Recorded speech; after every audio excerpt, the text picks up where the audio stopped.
শুভ দুপুর বন্ধুরা, এসে গেছে কিন্তু গরমে লাঞ্চে টেবিলে বসে আছি লাঞ্চ করার জন্য। মানে কি করবো বলো, এত গরম, কিন্তু গরম বলো একটু একটু করতে করতে কিন্তু আজকে অনেকগুলো রান্নাই হয়ে গেছে।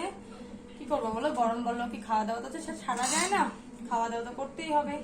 তো চলো কি কি রান্না করেছি প্রথমে দেখিয়ে দিবো। মানে এত গরম না, আমি কথা বলতে পারছি না, সত্যি বলছি। এখনই রান্নাঘর থেকে জাস্ট রান্না করে আসলাম, ফ্রেশ হয়ে বাস বসেছি এখানে। যা বেজে গেছে এখন 3টে।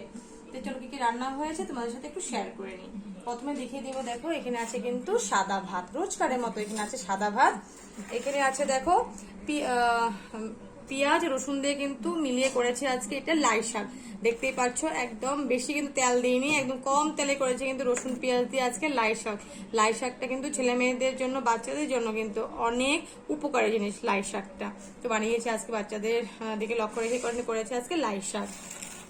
আর এখানে করেছি দেখো আলু বদি ভাজা।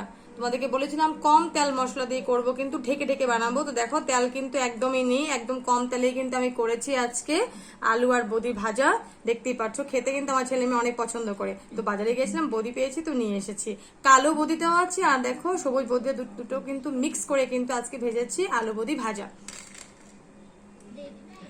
আর আজকে কিন্তু স্পেশাল দুটো ডিশ আছে মাছের। তো দেখতেই পারছো এখানে কিন্তু বলিহারা মাছের আছে কিন্তু এখানে চচ্চড়ি, টমেটো পেঁয়াজ দিয়ে বেশি একটু মশলা দিয়ে করেছি আমাদের জন্য। করেছি এখানে দেখো বলিহারা মাছের চচ্চড়ি। কে কে খেতে ভালোবাসে বলিহারা মাছের চচ্চড়ি? আমার মতো, আমার কিন্তু অনেক প্রিয়। আর আমার সাথে ছেলে মেয়েদেরও প্রিয়। ছেলে মেয়ে যদি খায় তো খাবে, ওরা ছোট মাছ বেশি একটা খায় না, খায় যদি ঝাল টাল না হয় তো ওরা খাবে। তো ঝাল বেশি একটা দেই নেই। তো চলো এটা হয়ে গেল কিন্তু বড়িয়ার মাছের চচ্চড়ি। এটার রেসিপি কিন্তু আমার পেজে আপলোড করা আছে, নিশ্চয়ই তোমরা যদি চাও নিশ্চয়ই কিন্তু দেখে নিতে পারো। তো হয়ে গেল এখানে কিন্তু বলিয়ার মাছের চচ্চড়ি। আর এখানে আছে দেখো একদম তাজা বাটা মাছ। তাজা বাটা মাছের কিন্তু আছে এখানে পাতলা একদম ঝোল। দেখো বন্ধুরা একদম পাতলা ঝোল, একদম কিন্তু পাতলা ঝোল। আলু আর ঝিঙা দিয়ে আছে। এ দেখো আলু আর এখানে আছে কিন্তু ঝিঙে। আলু ঝিঙে দিয়ে করেছি কিন্তু বাটা মাছের আজকে একদম পাতলা ঝোল। কারণ যেহেতু অনেক গরম পড়েছে বলে বেশি তেল মশলা কিন্তু দেইনি, একদম পাতলা করে দেখো বানিয়েছি কিন্তু বাটা মাছের আজকে ঝোল।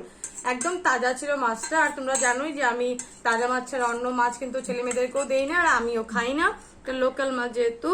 তো এটা কিন্তু হয়ে গেল আজকে মাছের ঝোল, পাতলা মাছের ঝোল একদম পাতলা করে, রৌ মাছ বাটা মাছের ঝোল।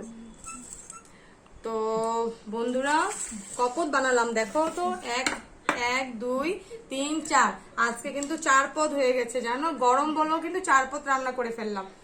তো যেহেতু তোমাদের সাথে সব শেয়ার করে নিলাম, তো বন্ধুরা লাঞ্চ মেনুটা কেমন হয়েছে নিশ্চয়ই কিন্তু কমেন্টসে জানিও।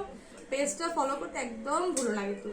পুরনো বন্ধুদেরকে বলবো সব সময় পাশে থাকো, আর নতুন বন্ধুদেরকে বলবো পেজটা একটু করে ফলো করে রেখো। Thank you everyone. চলো খাওয়া দাওয়াটা করে নি। আর তোমরা আজকে কি রান্না করেছো নিশ্চয়ই কিন্তু কমেন্টসে জানিও। চলো।